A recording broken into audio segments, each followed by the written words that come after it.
Hello and welcome to my channel, or welcome back to my channel. Hope everyone is doing well. Today I'm going to be reading you a true crime story from the book True Crime Stories, True Crime Anthology, Volume 8. If I pronounce anything wrong, I really do apologize. Esmie Tseng, Rebellion Against Success. Esmie was born in 1989 to Tao Tseng and Shu Zi Zhang, who were immigrants from China. Despite her perception that Asians traditionally have large families, it is not always the case in the United States. Esmie was the only child in the Tseng family, so her mother and father were able to devote plenty of attention to their daughter. The Tsengs did whatever they could to assimilate and acclimate to American culture without forgetting their roots. Although they could never eliminate their accents, the Tsengs learned English fluently and always spoke in English in the home around Esmie.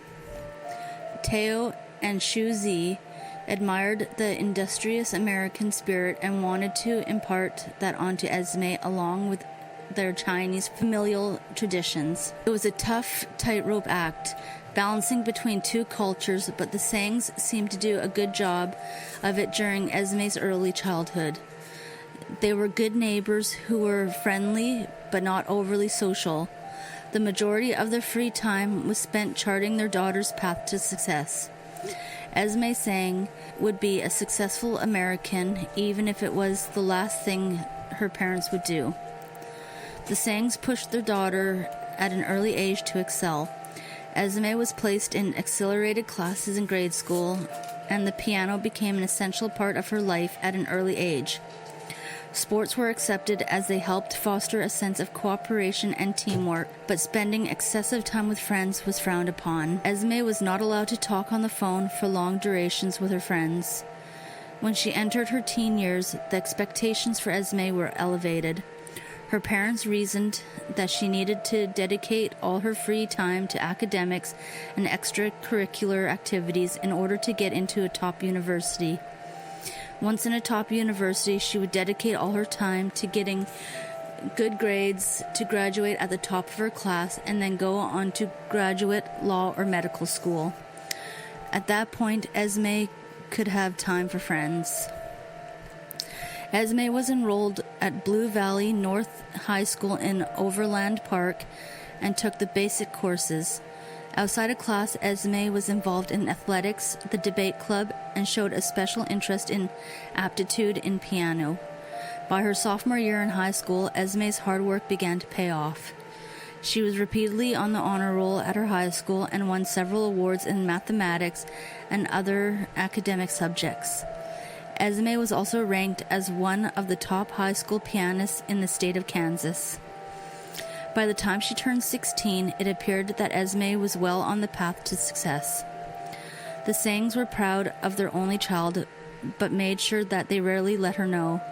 They reasoned that if they lavished too much praise on Esmie, as many American parents do today, then she would acquire an entitled, lazy attitude, which in turn would lead to failure.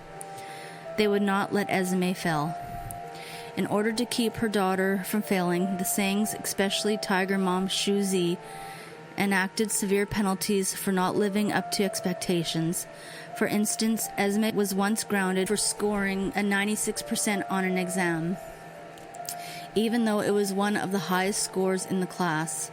On another occasion, Esmie came home with a particularly bad report card that had 3 Bs instead of the standard straight A grades. The Tsengs threatened to move out of the neighborhood because of the shame Esmie brought to them in that case. Then there was a time when Esmie's mother threatened to sell her piano if she did not win the state pianist competition. It is certainly an understatement to say that the bar was set high for Esmie in the Tseng home.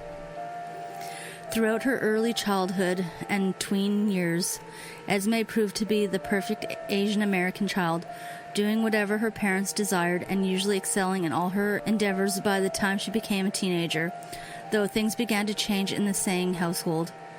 In most ways, Esmie was not much different than other American teenagers. She liked spending more time with her friends than her family and was prone to rebellion. Her parents found her rebelling especially troubling. Many of the problems between Esmie and her parents were the result of old world expectations and new world realities. Esmie increasingly found her parents' old world attitudes as too rigid and desired to be more like her carefree American friends. The more Esmie's parents tried to influence and control who she befriended, the more they were met with resistance from their daughter. And by the time she turned 16, Esmie had become an attractive young woman. The Tsengs were upset about numerous boys calling the home asking for their daughter, and they found it nearly impossible to track who she was with or where she was at any given time. Esmie found kindred spirits in the wild crowd at her high school. It was with her new crowd of friends where Esmie first drank alcohol, smoked marijuana, and took other harder illicit drugs.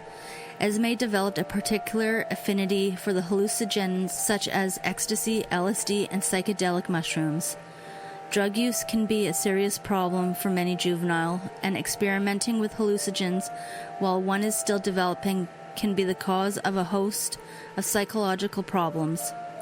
Hallucinogens open up the user to a variety of sights, sounds, ideas, and expectations that to an immature mind can be confusing and frightening. Esmie's hallucinogen use also opened her up to a new boyfriend who happened to be a local bad boy. The Tsengs, especially Shu Zi, did not approve of Esmie's new lifestyle and boyfriend, but could do little to stop their daughter. The more their parents put their feet down, the more Esmie rebelled and turned to drugs and her bad boy guy friend. Eventually, though, as with most teenage romances, Esmie and her boyfriend broke up, which left the award-winning junior pianist in a low spot. In early 2005, Esmie's older friends began noticing significant changes in the once bright-eyed, scholarly girl, said longtime friend Katie Jones. She was talking about how she was worried that people could read her mind and stuff. She just got kind of weird, like she was realizing a lot, and she didn't know what to think about it. Esmie also revealed her frustrations with her familial expectations, especially that of her mother, in her web journal. In one entry, Esmie wrote about how her mother threatened to take away her piano. "It disgusts me that you would try to hurt me like that. Sell my piano? Sell my fucking piano. If you sell my piano, you better be prepared to use that number to social services, bitch. I wish I believed in hell."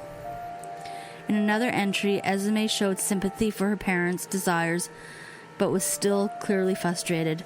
"I've been trying to make them smile, make them feel better, take Esmie off their list of worries and concerns." Esmie realized that the high expectations her family for her contrasted with her desire to be American were at least part of the cause of their problems. "My character doesn't fit my nationality and its culture. I can't fit many of these expectations, nor do I want to. I'm not who I'm supposed to be, and I'm happy about that, but they're going to fuck it up." Among the most disturbing and prophetic of all Esmie's blog entries were a series of pictures of her holding a knife with the word mother written on it. By August 2005, the articulate, attractive 16-year-old thought that she had exhausted all her options but one: murder. On the evening of August 19th, 2005, Esmie and her mother were at home alone, as Teo was away on business. Other than the blog entry mentioned above, there was no evidence that Esmie developed any true plans to kill her mother. It was a situation that had been festering for some time, but it ebbed and flowed, with the two often making up after serious arguments. There would be no reconciliation between Esmie and her mother after the night in question. The incident began, like so many others had started during the last 2 years between Esmie and her mother, with an argument about the teenager's social life. At some point during the argument, Esmie snapped, pulled out a knife, and began stabbing her mother. The forensic evidence showed that Shu Yin did not go down with a fight. Bloodstains from throughout the house showed that the mother tried to fight off her knife-wielding daughter, fighting her in several rooms as she tried to escape. Despite a valiant effort, there were just too many deep stab wounds for Shu Yin to survive. After killing her mother, Esmie called 911 and confessed to the crime, and then waited for the police to arrive. Esmie was originally charged with first-degree murder as a juvenile and remanded to a juvenile detention facility, but the Johnson County District Attorney petitioned the court to charge her as an adult. He argued that the serious and violent nature of the crime warranted the elevation of charges. But Esmie had many supporters who argued that the courts should go easy on the normally gentle girl.